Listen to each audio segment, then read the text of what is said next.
Hello, dear listeners. Before we begin this beautiful story of love and hope, tell me, where are you listening from today? Leave it in the comments.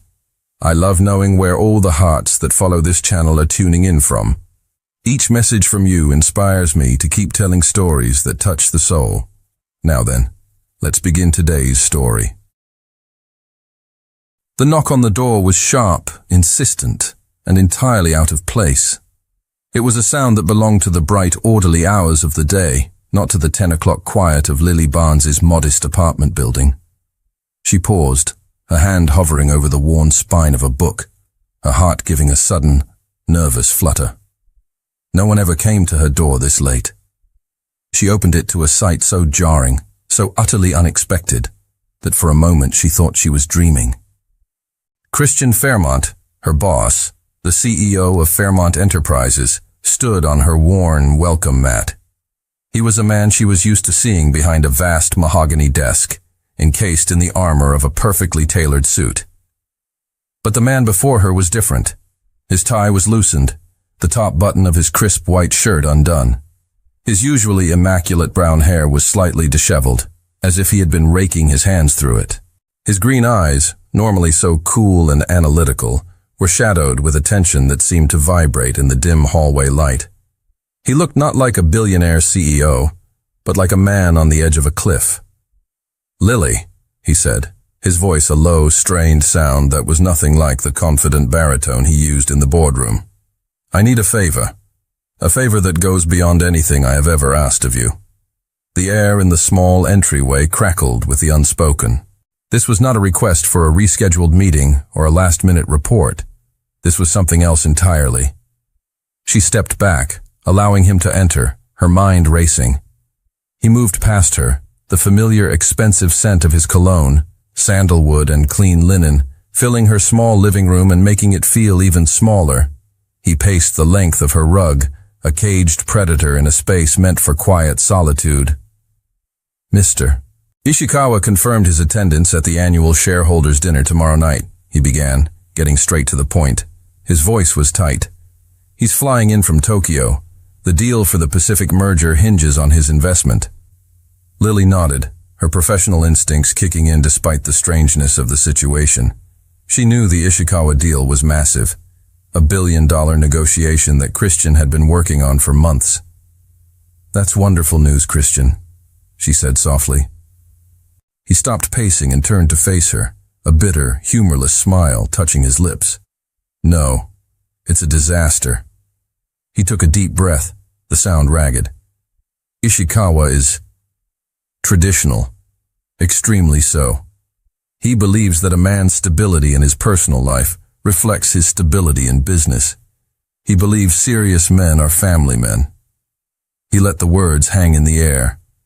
Lily felt a cold knot of understanding form in her stomach. Christian Fairmont, at 30, was one of the city's most eligible and untouchable bachelors. His focus was singular: the company. "He made a comment to my COO in Tokyo," Christian continued, his jaw tight. "He said he was looking forward to meeting the woman who had captured the heart of such a formidable man." He assumed that a man in my position at my age would be settled.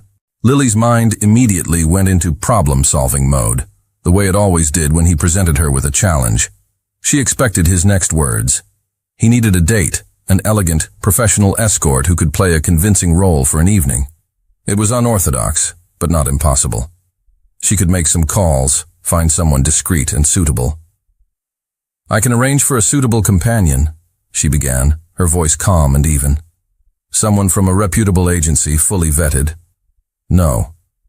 The word was sharp, cutting her off.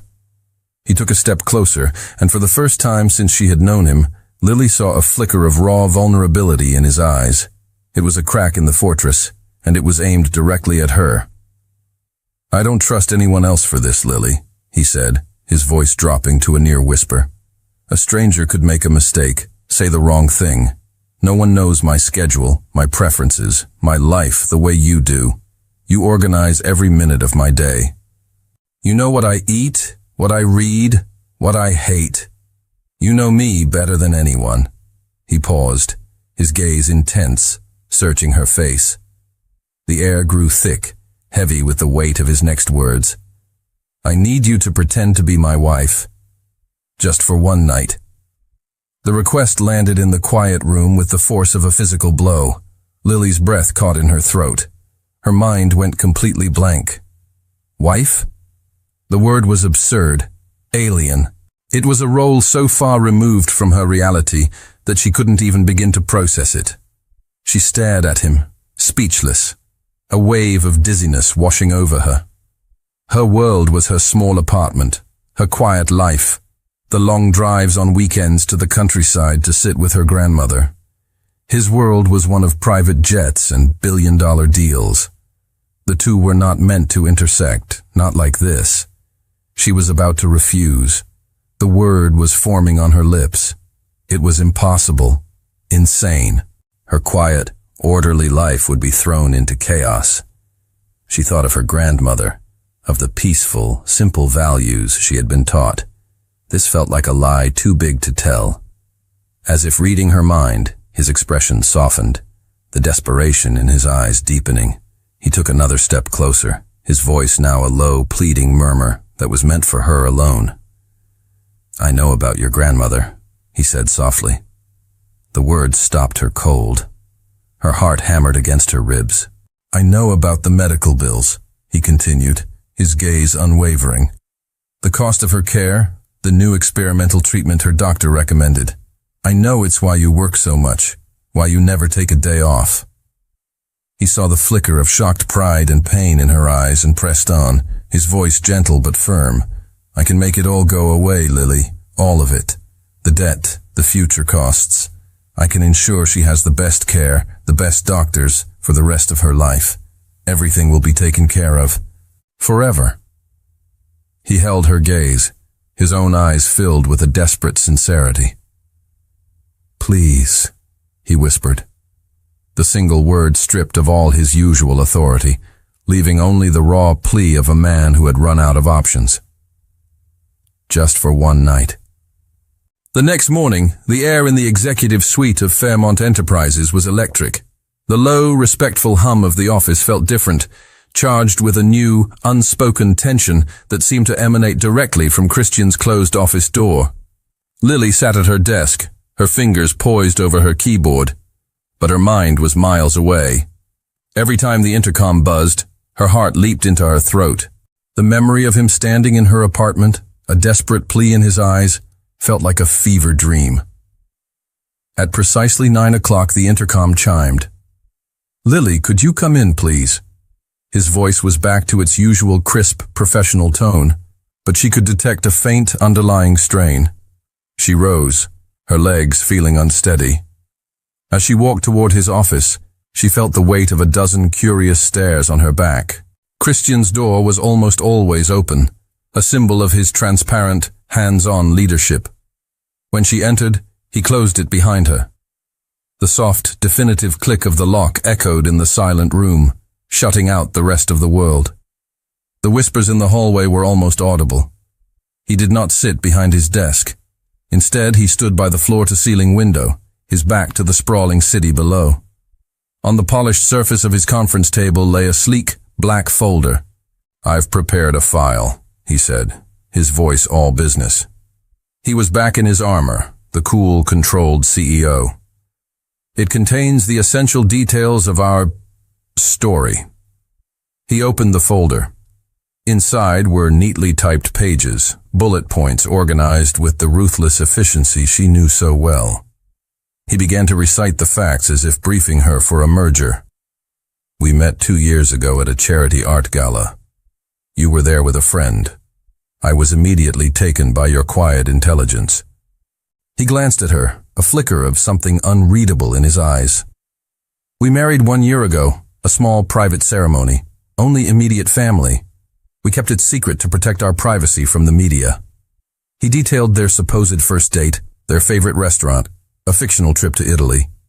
It was a clinical, sterile account of a life they had never lived. He was treating their fabricated marriage like a business plan, a series of facts to be memorized and recited.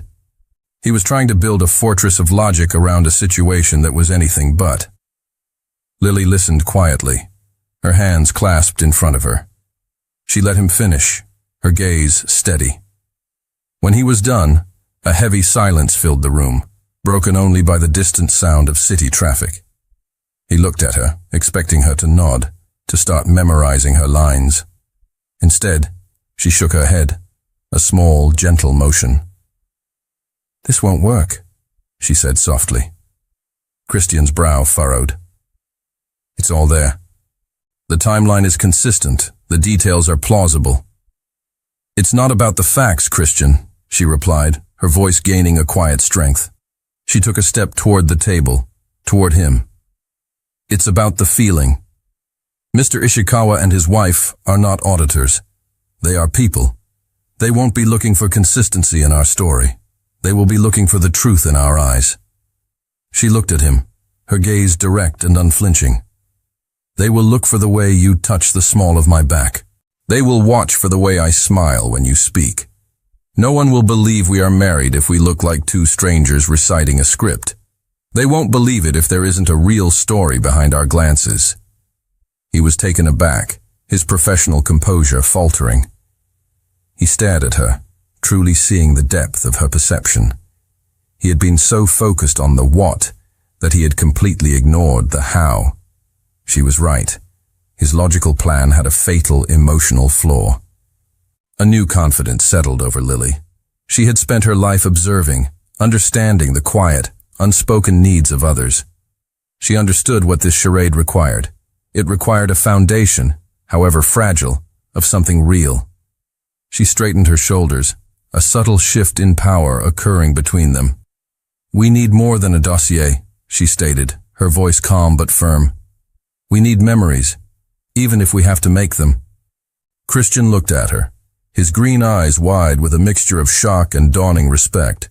He, the man who commanded boardrooms and orchestrated billion-dollar deals, was at a complete loss. "So," she continued, a faint, challenging smile on her lips, "let's start today. Take me to dinner tonight, not as your assistant, not as a business arrangement." She held his gaze, the command in her quiet words undeniable. "Take me to dinner as your husband." Christian Fairmont, the man who always had an answer, was left utterly speechless. He watched as his quiet, unassuming assistant took his perfectly crafted plan and rewrote the rules. In that moment, he realized with a jolt that he was no longer in control of this dangerous game. She was. The doorbell rang at precisely 7:30. When Lily opened it, Christian stood there, and for a dizzying moment, the world seemed to tilt on its axis. He was not the tense, disheveled man from the other night, nor the clinical CEO from the office. He was dressed in a dark gray suit, the fabric perfectly tailored to his frame, but he wore it without the usual stiffness of a business meeting. He held a single, long-stemmed white rose in his hand. His eyes met hers, and then they traveled down, taking in the simple navy blue dress she wore. It was a dress she had owned for years, modest and elegant, but the way he looked at her made her feel as if she were wearing haute couture. A slow heat crept up her neck. He wasn't looking at his efficient assistant anymore. He was looking at a woman. The air in the doorway grew thick, charged with this new, unspoken awareness. "Lily," he said, his voice a low murmur. He seemed to be searching for words, a rare occurrence for him. He cleared his throat. "You look lovely." He offered her the rose, his fingers brushing against hers as she took it. The contact was brief, accidental, but it sent a tiny jolt of electricity through her veins. The dinner was awkward at first. They were seated at a quiet corner table in a restaurant so exclusive Lily had only ever read about it in magazines. The low light and hushed atmosphere felt intensely intimate. By habit, they fell into their usual rhythm. He asked about the next day's schedule. She reminded him of a conference call he needed to prepare for. After a few minutes of this, Lily gently placed her hand on his arm, a gesture of quiet interruption. His muscles tensed under her touch before he consciously relaxed. "Christian," she said softly, her voice barely above a whisper. "I'm not your assistant tonight, and you are not my boss." She withdrew her hand, but the warmth of her touch lingered on his skin. "Tell me something that no one at the office knows about you." He looked startled, as if she had asked him to reveal a state secret. He hesitated, swirling the wine in his glass. The silence stretched, and she thought he might refuse. But then he looked up, his gaze distant, a flicker of old passion in his eyes. "Before I took over the company," he began, his voice quiet, "I wanted to be an architect. I used to spend hours sketching buildings, designing spaces. My father, he believed it was a frivolous pursuit. When he passed away, there was no choice. The company came first." He spoke of lines and structures, of light and shadow, with a passion she had never heard from him before. The distant, powerful CEO dissolved, and in his place was a young man who had sacrificed a dream for duty. The revelation was a small, intimate gift, and it made her heart ache for him in a way that felt dangerous.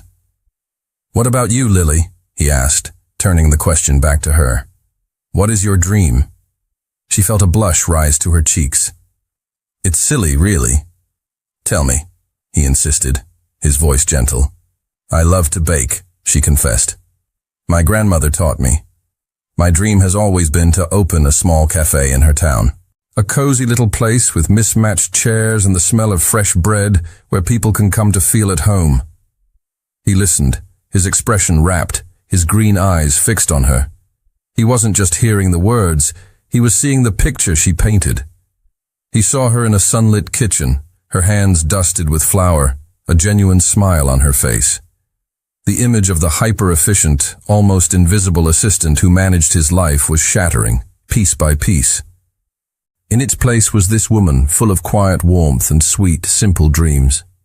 He realized, with a startling clarity, that he had worked with her for 2 years, and he had never truly seen her before.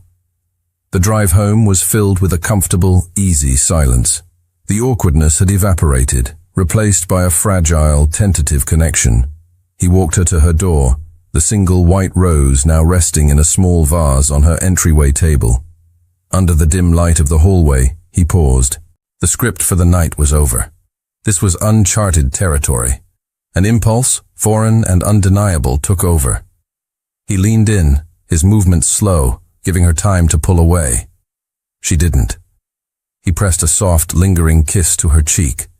His lips were warm, gentle. It was a gesture that was not in any dossier, not part of any plan. "Good night, Lily," he whispered, his breath warm against her skin. He pulled back, and the look in his eyes was one of dazed surprise, as if he couldn't believe what he had just done. "Good night, Christian," she replied, her own voice a breathless whisper. He turned and walked away quickly, his retreat almost frantic. Lily stepped inside her apartment and closed the door, her fingers rising to touch the spot on her cheek where his lips had been. Her skin tingled. Her heart was pounding a wild, erratic rhythm against her ribs. It was just a kiss on the cheek, a simple, friendly gesture. But it felt like a lie.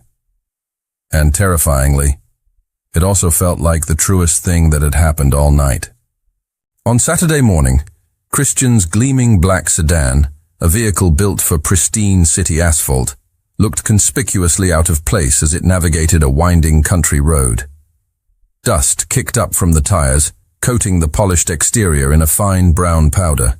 He gripped the leather steering wheel, his knuckles white, a frown creasing his brow as he dodged a pothole. "Are you sure this is the right way?" he asked, his voice tight with a discomfort he was trying to hide. He was a man who thrived on maps, on certainty, on knowing his exact destination. This was the opposite of his world. Lily, seated beside him, simply smiled. The frantic energy of the city had melted away from her the further they drove. Here, surrounded by rolling green hills and endless blue sky, she seemed more herself, more at ease. "We're almost there," she said. "Welcome to my world, Christian." He pulled up to a small white house with a sprawling front porch and a garden bursting with colorful, unruly flowers. An elderly woman with kind eyes and a smile that was an exact echo of Lily's was waiting on the porch swing. This was her grandmother, Eleanor. The moment Christian stepped out of the car, he felt as though he had crossed into another dimension.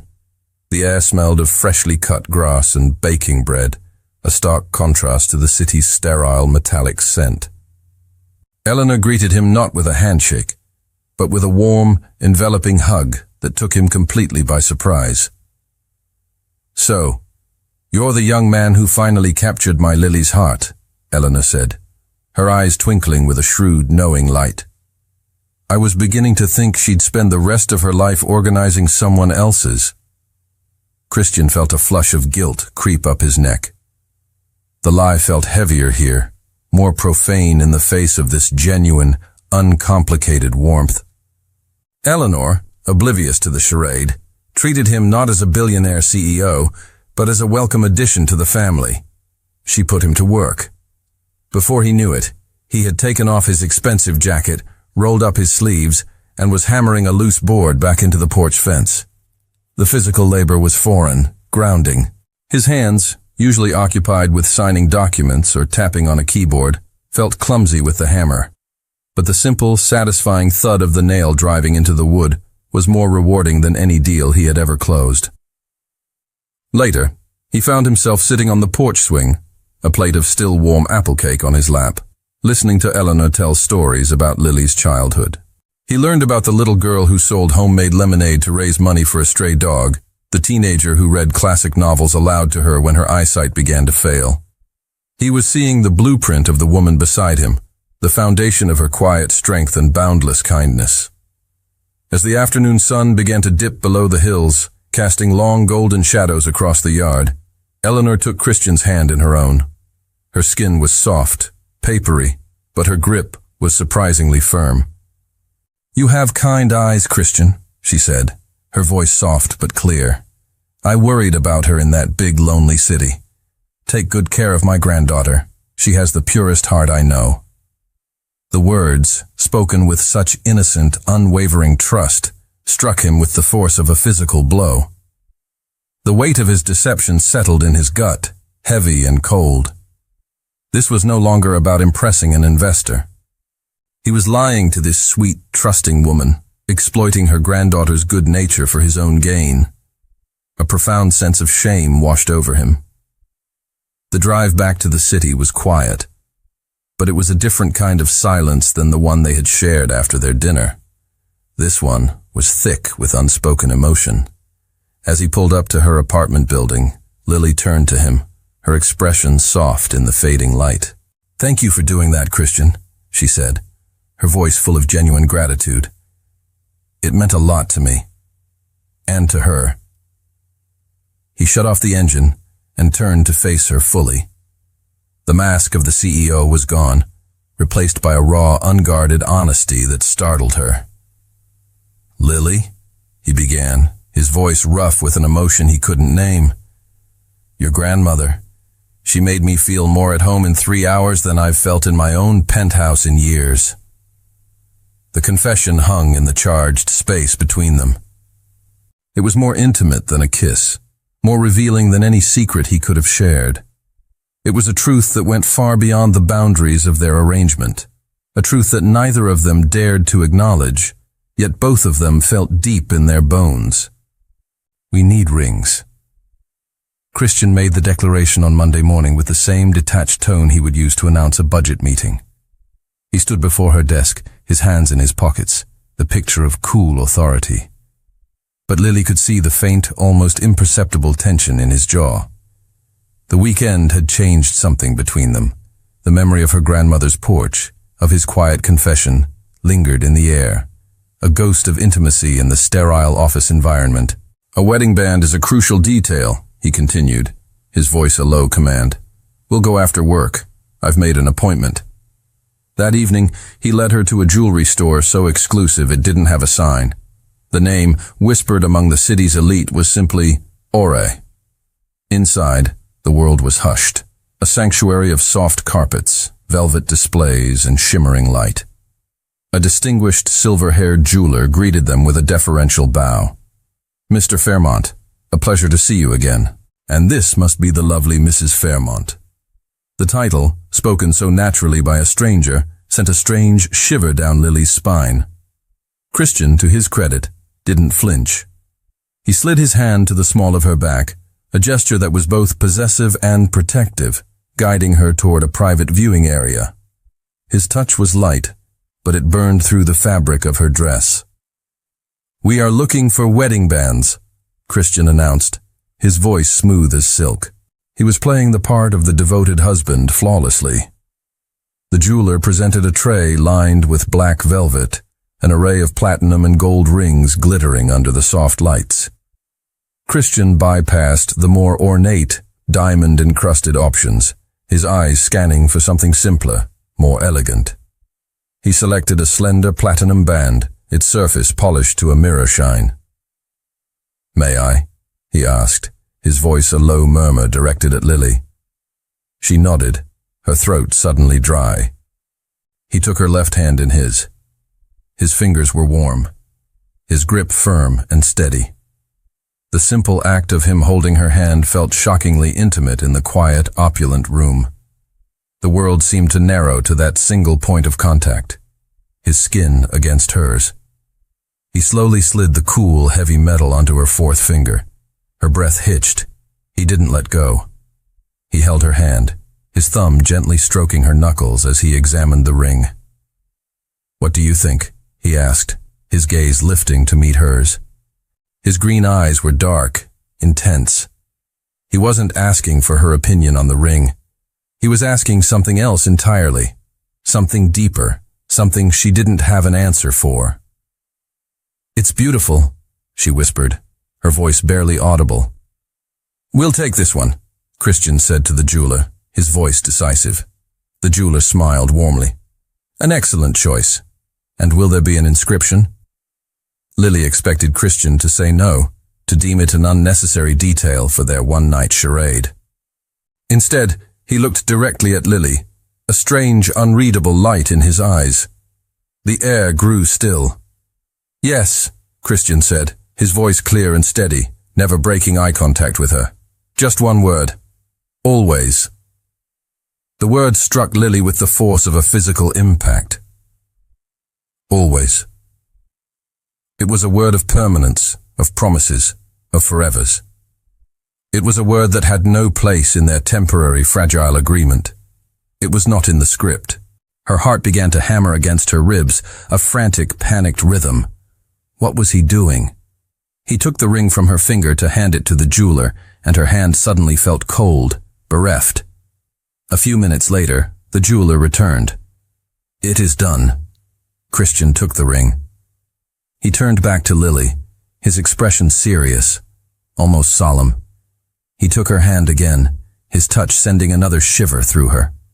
Slowly, deliberately, he slid the ring back onto her finger. It was a perfect fit. He held her gaze, his thumb once again caressing her skin. The world outside the small, velvet-lined room seemed to melt away. There was only the weight of the ring on her finger, the warmth of his hand holding hers, and the profound, terrifying question in his eyes. The jeweler, sensing a private moment, beamed. A perfect match. The phrase, so simple, so innocent, hung in the air between them. A perfect match. It was a statement about a ring and a finger. But in the charged silence of the room, it felt like a prophecy.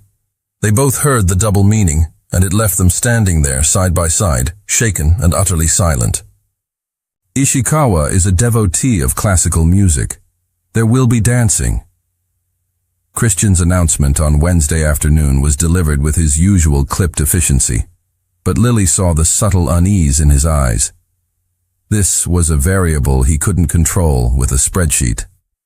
That evening, long after the last employee had gone home, he led her to the main boardroom. The vast, polished table had been pushed against the wall, transforming the space into a cavernous, empty ballroom. The only light came from the glittering cityscape outside the panoramic windows. He placed his phone on the empty table, and the soft, melancholic notes of a Chopin waltz filled the silence. The sound, so beautiful and romantic, felt deeply out of place in the heart of his corporate empire. He turned to her, his posture stiff, his expression serious. "I assume you know the basic steps of a waltz?" "A little," she admitted, her voice small in the large room. "Good." He stepped forward, extending a hand. "Let's begin." The first few attempts were a disaster. He was a rigid, technical instructor, counting the steps aloud in a low, monotonous voice. 1, 2, 3. 1, 2, 3. "Your left foot, Lily." His hand on her back was stiff, his grip on her hand clinical. He was leading her as if he were executing a business maneuver, all logic and no feeling. Overwhelmed by his proximity and her own nervousness, Lily felt clumsy, her feet tangling with his. She stepped on his polished shoe for the third time and pulled away in frustration. "I'm sorry," she mumbled, her cheeks burning with embarrassment. "I can't do this." "Just relax, Lily," he said, a hint of impatience in his voice. He sighed, running a hand through his hair. "Just feel the music." His words, meant to be encouraging, only made her feel more inadequate. She looked at him, standing there so perfectly composed, and a spark of her quiet strength returned. He didn't understand. "No," she said, her voice firmer now. "That's not the problem." She took a deep breath and stepped back into his space, her resolve hardening. "A dance isn't about steps, Christian. It's not a formula. It's about trust." Before he could react, she took his right hand and placed it firmly on her waist, the warmth of his palm seeping through the thin fabric of her blouse. She then took his other hand and laced her fingers through his. Her touch was no longer hesitant. It was deliberate, confident. "Stop counting," she commanded softly. "Stop leading. Just for a moment. Follow me. Trust me to follow you." He looked down at her, startled by her sudden audacity. He saw the challenge in her eyes, the quiet determination. For a man who had spent his entire life leading, the concept of ceding control was alien. He hesitated, his body still rigid. "Trust me," she whispered again. Something in her voice, in the unwavering sincerity of her gaze, broke through his defenses. He gave a slow, almost imperceptible nod. He stopped counting. He relaxed his shoulders. He let go. The moment he surrendered, everything changed. She guided them back into the rhythm of the waltz, and this time, it was effortless. They moved as one. His body, no longer fighting for control, responded to her subtle cues. Her steps, no longer faltering, matched his perfectly. He was no longer a CEO, and she was no longer his assistant. They were simply a man and a woman, lost in the fluid, graceful motion of the dance. The city lights blurred into a glittering tapestry around them, a silent audience to their private performance. He spun her out, then drew her back in, her body fitting against his, as if it were made to be there. The final lingering notes of the waltz faded into silence. But they didn't move. They stood frozen in the center of the vast, empty boardroom, still locked in a dancer's embrace. Her hand was on his shoulder, his on her waist. The silence was deafening, filled with the sound of their own ragged breathing. His green eyes, dark and stormy in the dim light, stared down into hers. Their faces were inches apart. The space between them was a live wire, humming with a current of unspoken desire. It would be so easy to close the distance, to lean in, to taste. The thought was a silent confession that passed between them, a shared, terrifying understanding. The air grew thick, heavy with the weight of a kiss that was waiting to happen. The night before the shareholders' dinner, a palpable tension hummed through the office. Lily found herself working late, finalizing the last-minute details for the event. The building was quiet, most employees having already left. As she passed Christian's office, she noticed the light was still on. She paused, her hand hovering, ready to knock, but stopped when she saw him through the sliver of the open door. He wasn't working. He was standing by his desk, his back to the door, staring down at a small, silver picture frame. His shoulders, which he always held with such rigid military precision, were slumped. He looked burdened, solitary. The image of the powerful CEO was gone, replaced by the silhouette of a lonely man. She knocked softly on the doorframe. "Christian," he startled, his head snapping up. He quickly placed the frame face down on his desk, but it was too late. He turned to face her, his expression guarded, the walls of his composure hastily being rebuilt. "Lily, I thought you had gone home." "Just finishing up," she said, her voice gentle. She gestured toward the desk. "I didn't mean to intrude." He followed her gaze to the overturned frame. A heavy silence fell between them. He seemed to be wrestling with himself, his jaw tight. In the past, he would have dismissed her with a curt nod, ending the conversation. But the dance, the trip to her grandmother's, the shared intimacy of the last few days, it had changed the space between them. He let out a long, slow breath and reached for the frame, turning it over. The photo was of a man with kind eyes and a wide, warm smile, an older version of Christian. "My father," Christian said, his voice low and rough. Lily walked further into the room, stopping on the other side of his massive desk. She didn't speak, simply waited, giving him the space to continue if he chose to. "He built this company from nothing," Christian said, his gaze fixed on the photograph. "A small loan and a big dream. He poured his entire life, his soul, into these walls. He was a force of nature. Everyone loved him."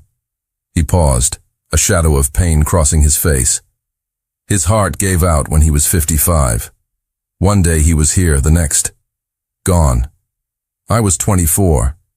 He finally looked up from the photo, his eyes meeting hers. The vulnerability she saw there made her heart ache. "I live in constant fear of failing him," he confessed, the words a quiet torrent.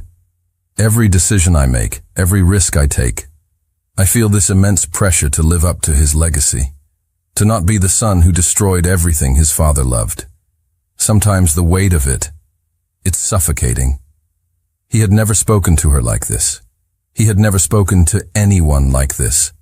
He was showing her the deep, hidden wound beneath his armor of success and control. Lily listened, her heart swelling with a profound empathy. She didn't offer him empty platitudes or pity. She saw his pain, and she met it with a simple, unwavering truth. "Your father didn't build this company to be a burden to you, Christian," she said, her voice soft but firm, imbued with a certainty that seemed to cut through his fear. "He built it to be a foundation. You're not living in his shadow. You're building on top of what he started. You've taken his legacy and made it global. What you've done, it's incredible." Her words were not flattery. They were a simple, honest validation from the one person who had a front-row seat to his relentless dedication. She saw the work, the sacrifice, the lonely hours. And she wasn't impressed by the success. She respected the effort. His composure finally broke. He stared at her, his green eyes shimmering with an emotion he so rarely allowed himself to feel. No one had ever seen the pressure as anything but a privilege. No one had ever acknowledged the burden. No one had ever simply said, "You're doing a good job." A single traitorous tear escaped and traced a path down his cheek. He wiped it away quickly, but she had seen it. "Thank you, Lily," he whispered, his voice thick with unshed emotion. In that moment, the last vestiges of their professional relationship crumbled into dust. She was no longer his assistant, the woman who managed his schedule. She was his confidant. She was the only person in the world who seemed to understand the weight on his soul, and for him, that realization was more terrifying and more essential than any business deal he had ever chased. The night of the dinner arrived like a storm front, the air thick with anticipation and a low, humming dread. Lily stood before the mirror in her apartment, looking at a stranger. The woman staring back at her was wrapped in a gown of deep sapphire silk, a dress Christian had sent over that afternoon without a word. It clung to her figure in a way that was both elegant and daring. Her hair was swept up, exposing the graceful line of her neck, and a delicate diamond necklace, also from him, labeled simply, "For tonight," rested against her collarbone. She was a work of art, a beautiful illusion. When she descended to the lobby of her building, he was waiting. He stood near the entrance, a striking figure in a perfectly tailored black tuxedo. He turned as he heard her approach, and the polite professional mask he wore for the world simply fell away. His mouth parted slightly. His green eyes widened, conducting a slow, sweeping survey from the top of her head to the tips of her silk heels. He didn't just see the dress, he saw her. "Lily," he breathed, his voice a raw, husky sound she had never heard before. He took a step toward her, his gaze full of a raw, unguarded admiration. "You are—" He stopped, unable to find a word sufficient for the sight of her. He simply shook his head, a look of stunned wonder on his face. The ride to the hotel was a cocoon of tense silence. The air in the back of the town car was heavy, charged with the electricity of their shared purpose and the unspoken feelings that swirled between them. Lily's hands were trembling in her lap. She felt Christian's hand cover hers. "Nervous?" he asked, his voice a low murmur beside her. She looked at their joined hands, his strong and warm, completely enveloping hers. "Only if you are," she whispered. He gave her hand a gentle, reassuring squeeze. "With you by my side? Not a chance." The gesture, the words, they no longer felt like part of an act. They met Mr. Ishikawa and his wife, a graceful, smiling couple in the hotel's grand dining hall. The performance began. It was flawless. They were a symphony of shared glances, inside jokes they had created over the past week, and easy, believable affection. He would rest his hand on the small of her back, and she would lean into his touch naturally. She would laugh at a story he told, her eyes sparkling with a light that was not entirely feigned. They were so convincing that at times they almost convinced themselves. During a lull in the conversation, Mrs. Ishikawa leaned toward Lily, her expression warm and curious. "My husband is a very astute judge of character, but he is a man," she said with a soft laugh. "He sees the successful partnership. I am more interested in the heart. Tell me, Lily-san, what was the one thing that made you fall in love with your husband?" The question was a landmine. Lily's heart stopped. The script had no answer for this. She felt Christian tense beside her. She turned her head, her eyes finding his across the table. She looked at him, the man who had confessed his deepest fears to her, the man who had looked at her moments ago as if she were the only woman in the world. A genuine, unbidden emotion swelled in her chest. "It was the way he saw me," Lily answered, her voice soft and thick, with a truth that stunned them both. In a world that was always rushing, he was the first person to ever really stop and see me, as if I was the only person in the room. The honesty of her answer hung in the air, a beautiful, shimmering thing. She saw the shock in Christian's eyes, followed by a wave of profound, heart-stopping emotion. Later, as the evening wound down, Christian guided her toward a dimly lit terrace overlooking the city. "Ishikawa is watching from the window," he whispered, his breath warm against her ear. His hand tightened on her waist, pulling her closer until her body was flush against his. "We need to make this look real." She looked up at him, her heart pounding a frantic rhythm against her ribs. The city lights blurred behind him. He was all she could see. He lowered his head, his eyes searching hers in the darkness. "For the deal," he murmured, as if trying to convince himself as much as her. And then he kissed her. It started as a performance, a gentle pressure of lips for the benefit of their audience. But in a heartbeat, it ignited. The weeks of simmering tension, of stolen glances, of unspoken desires, erupted. The charade burned away, consumed by a desperate, undeniable reality. His hand moved from her waist to the back of her neck, his fingers tangling in her hair, pulling her closer still. Her arms wrapped around his neck, her body melting into his. This was not a kiss for the cameras. It was deep, passionate, and utterly consuming.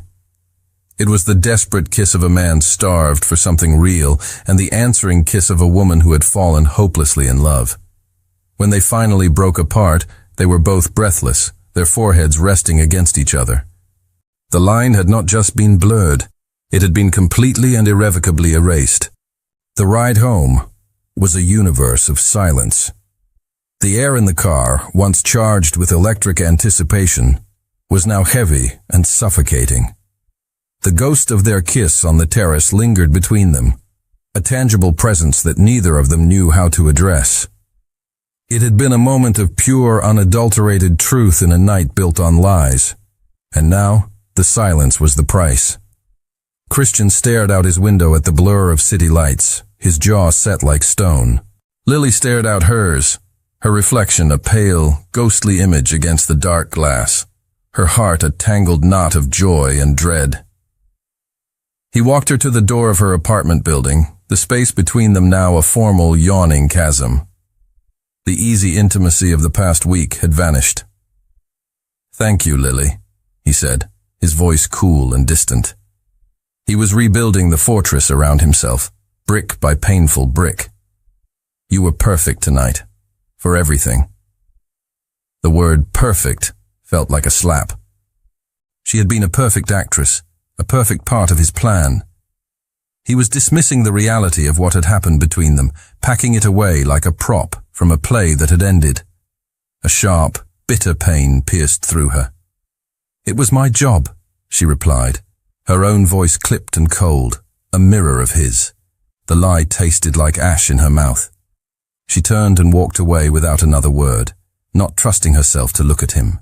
She didn't see the flash of hurt in his eyes before his mask of indifference slammed back into place.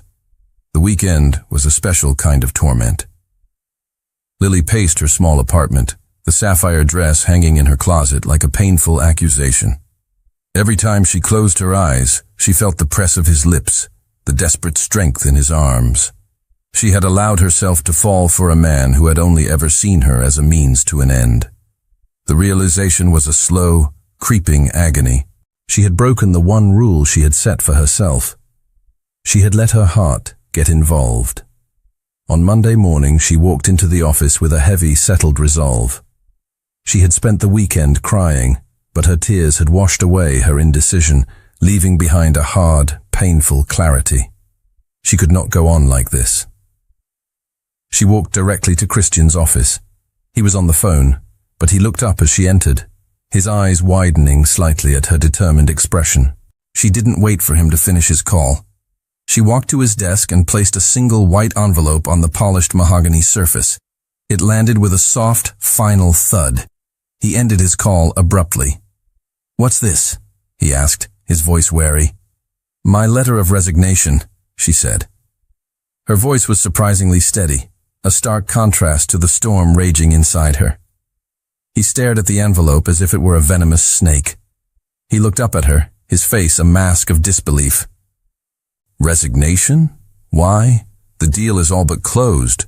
Your bonus?"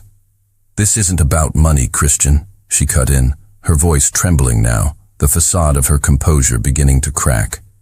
Tears welled in her eyes, hot and traitorous. "I can't do this anymore. I can't sit outside your office every day and pretend that nothing happened. I can't pretend that kiss on the terrace was just part of the act." She took a ragged breath, the final, painful truth spilling out. "And I can't pretend that my heart isn't breaking right now." He sat frozen in his chair, the letter lying untouched between them. He looked utterly paralyzed, his face pale with shock. He opened his mouth to speak, but no words came out. "Lily, wait," he finally managed, his voice a hoarse whisper as he started to rise from his chair. But she was already turning away. She couldn't bear to see the pity or, even worse, the indifference in his eyes. She walked out of his office, her head held high, leaving him alone in the sudden, crushing silence. The vast, sunlit room, once the center of her world, now felt like a tomb. And he, the king in his castle, had never looked more alone. A week passed, or perhaps it was a year. For Christian, time had lost its meaning. His world, once a meticulously organized clockwork of meetings and deadlines, had devolved into a gray, formless fog. The office, his kingdom, felt like a mausoleum. Lily's absence was not just a void, it was a physical presence, a black hole that sucked the air and light out of every room. He had hired a temporary assistant from the top agency in the city. She was ruthlessly efficient, her resume was impeccable, and she anticipated his needs with a cold, robotic precision. She was, by all objective measures, a perfect assistant. And he couldn't stand her. She never remembered that he preferred his coffee black before his first meeting. She didn't know to screen his calls from his overbearing aunt on Tuesday afternoons. She didn't have a quiet, calming presence that could soothe his temper before he even realized he was losing it. She wasn't Lily. Christian was a mess. He walked into a board meeting and called his CFO by the wrong name. He missed a crucial lunch with a potential investor because he had forgotten to check his own calendar, a task Lily had always managed flawlessly. He found himself staring at her empty chair, the silence from her corner of the office a deafening roar. He felt a constant dull ache in the center of his chest, a phantom limb pain for a part of himself he hadn't known existed until it was amputated. He had told himself he needed her for her efficiency. That was a lie. He needed her for her light. He needed her for the way her quiet smile could cut through his darkest moods. He needed her. On Friday afternoon, an email with a single, triumphant subject line landed in his inbox. Ishikawa, it's done. He opened it. The language was formal, congratulatory. The Pacific merger was secured. It was the single largest achievement of his professional career, a victory that would cement his father's legacy and double the value of his company overnight. It was everything he had ever worked for. He stared at the words on the screen. The deal is closed. He felt nothing. An absolute, profound, and terrifying emptiness echoed through him. The victory was hollow. It was a beautiful, gleaming trophy in an empty room. There was no one he wanted to share it with. The one person whose quiet, proud smile he wanted to see was gone, and it was his fault.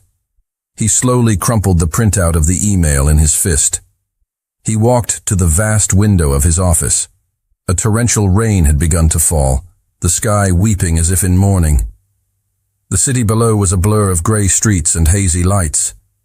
And in that moment the truth struck him with the force of a physical blow, knocking the air from his lungs. He had sacrificed her for this. For a piece of paper. For a number on a balance sheet. He hadn't wanted to win a business deal. He had wanted to win the girl. The girl who saw the man behind the CEO. The girl who held his secrets. The girl whose heart he had shattered for the sake of his pride. He had let her go. A desperate, primal urgency seized him. He spun around, his eyes wild. He didn't think. He just acted. He grabbed his car keys from the desk, ignoring his suit jacket, ignoring the frantic call of his new assistant as he stormed past her desk. He ran through the lobby, not waiting for the elevator, taking the stairs 2 at a time. He burst out of the building's front doors and into the pouring rain, not bothering with an umbrella. He had no plan. He had only a single desperate certainty that burned through the fog in his mind. He had to get her back. The sleek black sedan, now caked in mud and grime, was a wounded beast tearing through the storm. Christian drove for hours, his hands gripping the steering wheel with a desperate intensity. The rhythmic slap of the windshield wipers was a frantic heartbeat counting down the seconds he had already lost. He didn't care about the speed limits, the blinding rain, or the treacherous country roads. His entire world had narrowed to a single point on a map, the small, white house with the sprawling porch. When he finally arrived, night had fallen. He stumbled out of the car, his expensive suit soaked through, his body trembling from a mixture of cold and raw, unadulterated fear. He looked like a man who had lost a war. He navigated the muddy path to the front door, his heart pounding in his throat, and knocked, his knuckles rapping sharply against the wood. The door swung open. Lily stood there, bathed in the warm, golden light from inside. She was wearing a simple sweater, her hair loose around her shoulders. She looked soft and calm, and a world away from the life he had forced her into. Her eyes widened in shock, her mouth parting in a silent gasp. "Christian," she breathed, her voice a whisper of disbelief. "What are you doing here? You're soaked." He just stared at her, drinking in the sight of her. The carefully constructed words he had rehearsed in the car, the logical arguments, the business-like propositions, they all evaporated. All that was left was the raw, ugly, beautiful truth. "I was a fool," he said, his voice a ragged rasp. The rain plastered his hair to his forehead and streamed down his face, mingling with the tears he didn't even realize he was shedding. A complete and utter fool. He took a staggering step closer, not caring that he was dripping water all over her grandmother's clean porch. "I closed the deal," he choked out. "The Ishikawa deal. It's done. I got everything I thought I wanted, and I stood in my office, and I felt empty. It was all empty, Lily, because the only thing that matters, the only person who matters, wasn't there to share it with me." His voice broke, thick with a desperate, ragged emotion. "I don't need you to pretend to be my wife for one night," he said, his gaze locking with hers, his green eyes burning with a desperate fire. "I need you to be my partner, my friend, my everything. I need you for all the nights for the rest of my life." He saw the flicker of disbelief and fear in her eyes, and he knew he had to give her all of it. The whole, terrifying truth. "I fell in love with you, Lily Barnes," he confessed, the words torn from the deepest part of his soul. "I don't know when it happened. Maybe it was when you told me about your dream of a little cafe. Maybe it was when you trusted me in that dance. Or maybe it was the first day you ever walked into my office and brought light into my sterile world. I don't know when, but it happened." He stood before her, stripped of his pride, his power, his carefully constructed defenses. He was just a man, soaked to the bone, hopelessly in love, and completely at her mercy. "It's the realest thing I have ever felt in my entire life," he whispered. He didn't move. He just stood there, shivering in the cold, relentless rain, waiting for her to deliver his sentence. For a long moment, Lily just stared at him, her mind reeling. He stood on the porch, a titan of industry brought to his knees by a storm both outside and within. The rain dripped from his hair, his designer suit was ruined, and his eyes held a raw vulnerability that mirrored the confession he had just laid at her feet. Her heart, which she had so carefully tried to shield, ached for him. With a soft gasp, she broke from her trance. "You're freezing," she whispered, her practical nature taking over. She reached out, her hand closing around his icy one, and pulled him inside, out of the raging storm. The warmth of the house enveloped them. From the living room, Lily could see her grandmother watching them, a quiet, knowing smile on her face, before the old woman discreetly turned and disappeared deeper into the house. Lily wrapped a thick, soft towel around his trembling shoulders. He looked lost, a shipwrecked sailor washed ashore. She led him to the kitchen, the cozy, familiar heart of the home, and sat him down at the small wooden table where she had spent her childhood. She busied herself making tea, her movements automatic. Her mind was a whirlwind. His words echoed in her ears. "I fell in love with you." It was everything she had secretly, hopelessly dreamed of hearing. But the chasm between their worlds was still there, vast and terrifying.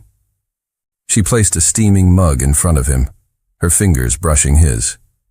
He wrapped his cold hands around the warmth of the ceramic. He didn't look at her. He just stared into the mug as if the answers to the universe were swirling in the tea leaves. Finally, she sat down opposite him, the small table feeling like a vast ocean between them. "Christian," she began, her voice quiet but steady. I don't know what to say. You live in a world of private jets and billion-dollar mergers. I'm just a simple girl. My biggest dream is a cafe with mismatched chairs. How could a life between us possibly work? He finally looked up, and the certainty in his eyes cut through all her doubts. He reached across the table, his hand covering hers. It doesn't work without you, Lily, he said, his voice thick with emotion. That's what I've learned this week. My world is just a collection of expensive empty rooms without you in it. It has no color. It has no warmth. He leaned forward, his gaze intense, pleading. I don't care about the money. I don't care about the deals. I swear to you, I learned more about what happiness feels like while I was hammering a nail into your grandmother's fence than I have in 10 years of sitting in a boardroom. My world isn't a penthouse in the city, Lily. My world is wherever you are. Tears began to stream down her face, silent and warm. But this time they were not tears of heartbreak or of sorrow. They were tears of overwhelming, terrifying joy. The walls she had built around her heart crumbled, washed away by the sheer, undeniable force of his love. I fell in love with you too, Christian Fairmont, she whispered, the confession a soft echo of his own. A look of profound, breathtaking relief washed over his face. It was like watching the sun break through the clouds after a long, dark storm. He stood up, pulling her gently to her feet.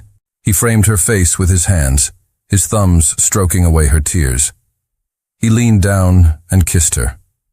It was not like the desperate, frantic kiss on the terrace. This was a kiss of homecoming. It was soft and gentle, and filled with the quiet promise of a new beginning. It was a kiss with no pretenses, no audience, no lies. It was just truth. It was just them. And in the warm, quiet kitchen of her grandmother's house, it was more than enough. 6 months later, the afternoon sun streamed into a chic, minimalist office in downtown Manhattan. Christian Fairmont, a man who could decide the fate of a multinational corporation with a single word, was staring intently at 2 small squares of fabric. I'm not sure, Lily, he said, a deep frown of concentration on his face. Does the champagne feel too formal, or is the eggshell too plain? Lily laughed, a bright musical sound that filled the room. She leaned over and kissed his cheek. It's just a napkin color, Christian. No one will notice. I'll notice, he said, his expression dead serious, before a slow smile spread across his face. He tossed the fabric swatches onto the wedding planner's desk. We'll take the eggshell. Their life together was a study in beautiful contradictions. They were building a new world, a seamless blend of his universe and hers. He spent his weekends in the country, trading his tailored suits for jeans and learning the names of the birds in her grandmother's garden. She, in turn, had brought warmth and color to his stark, minimalist penthouse. She had filled it with plants, with books, with the scent of her baking, transforming his glass and steel fortress into a home. He had, without her even asking, hired the best financial advisors to help her draft a business plan for her cafe, supporting her dream with the same fierce dedication he applied to his own company. The wedding planner, a woman with a kind smile and an efficient clipboard, cleared her throat. Now for the invitations. I'd love to include a little of your story, a romantic touch. How did you two meet? Christian looked at Lily, a mischievous glint in his green eyes. He took her hand, lacing his fingers through hers. Our story, he began, his voice smooth and warm, started as a business arrangement, a high-stakes negotiation. He smiled. And it ended with the single best merger of my entire life. He then proceeded to tell the planner a beautifully edited version of their story. He spoke of a brilliant, unassuming assistant who had captivated him from afar, of a fateful dinner where he discovered the incredible woman hidden behind a professional facade. He painted a picture of a slow, inevitable romance, of two different worlds colliding to create something new and wonderful. He transformed the chaos and deception of their beginning into a modern-day fairy tale. Lily listened, her heart swelling with so much love it felt like it might burst.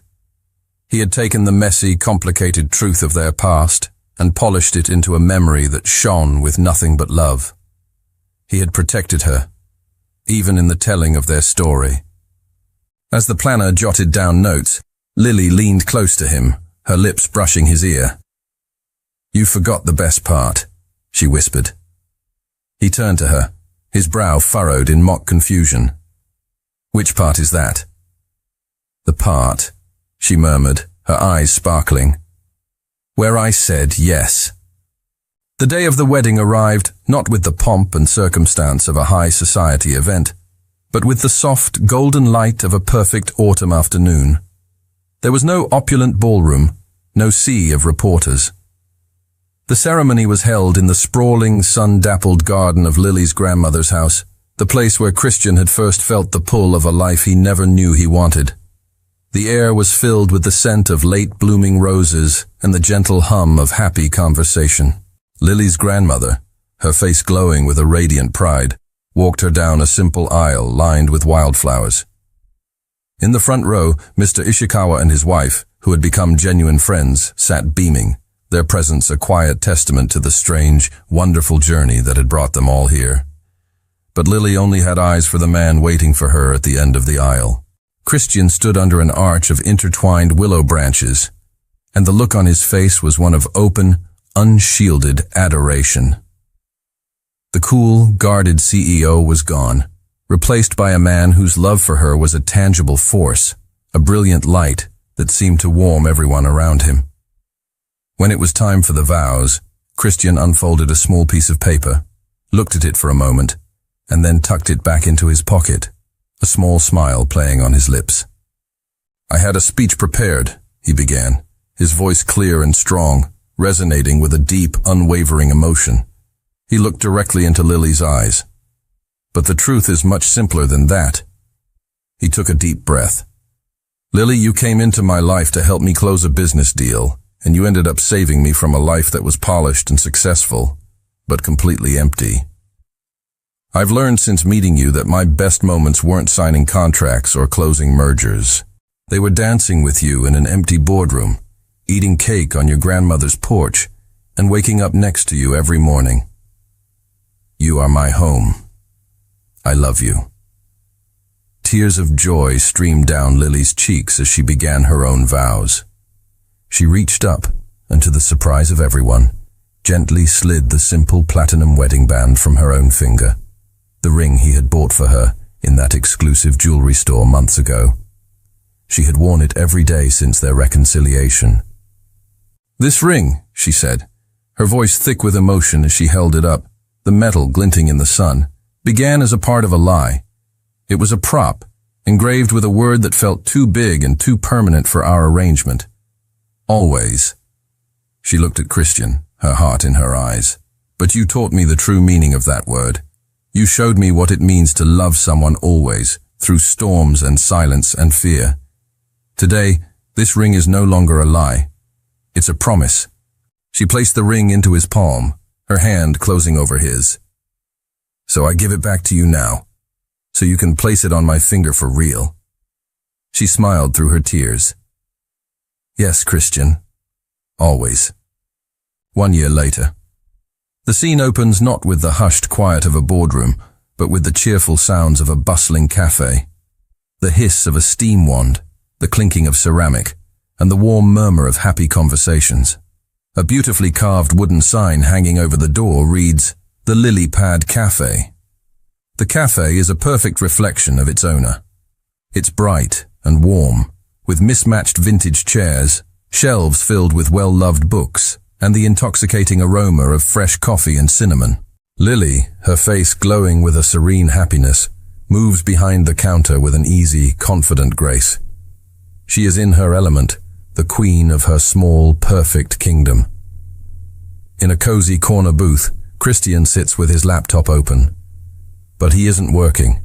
His eyes, full of a soft, unwavering adoration, rarely leave his wife. The tense, formidable CEO has been replaced by a man at peace, a proud husband, content to simply be in her light. A young couple enters the cafe, their faces a mask of nervous tension. They sit at a nearby table, their conversation a hushed, anxious argument. Christian watches them for a moment, a knowing smile touching his lips. He closes his laptop and walks over to their table. "Trouble in paradise?" he asks gently, his voice kind. The young man looks up, startled. "I'm about to meet her parents for the first time," he confesses, his voice tight with anxiety. "I'm terrified I'll say the wrong thing." Christian gives his shoulder a reassuring pat. "A little unsolicited advice," he says. "Don't try to be anyone but yourself, and more importantly..." He glances across the room at Lily, his expression softening. "Just look at her, really see her. When you do that, everything else falls into place. It's the only thing that truly matters." The young man stares at him, then at his girlfriend, a look of dawning understanding on his face. "Thank you," he says genuinely. Christian smiles and walks back to his booth. A moment later, Lily arrives with 2 steaming mugs of coffee. "Playing marriage counselor for the young and in love?" she teases, her eyes sparkling. "Just sharing the secret to my success," he replies, his hand capturing hers, his fingers lacing through hers on the tabletop. He tugs her gently toward him, leaning up to press a soft, lingering kiss on her lips, a gesture of easy, everyday affection. "I love you, Mrs. Fairmont," he says against her mouth. "I love you too," she whispers back, her heart full. She slides into the booth beside him, their shoulders touching. They sit together in comfortable silence, sipping their coffee in the warm, beautiful world they built. It was a world that had started with a desperate plea and a well-told lie,